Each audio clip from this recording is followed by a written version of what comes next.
wiser than me. You know, money doesn't change who you are. It can magnify who you are.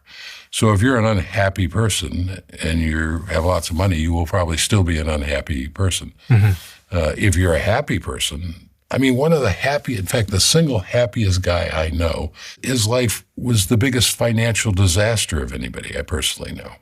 And this guy's, he's literally the happiest human being I've ever met. Because he was happy before. Because he was happy before. And there's other things besides money that makes you happy. Money, and the reason that it was so important to me to teach my daughter this, money gives you options, right? Money allows you a lot wider range of choices in life. But it doesn't necessarily make you happy. Right? If it allows you to pursue an option that otherwise you couldn't pursue, and that option makes you happy, that's a different thing.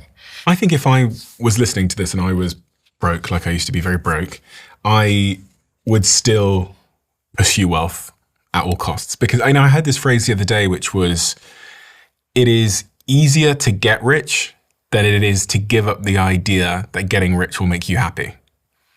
And I thought to myself, right.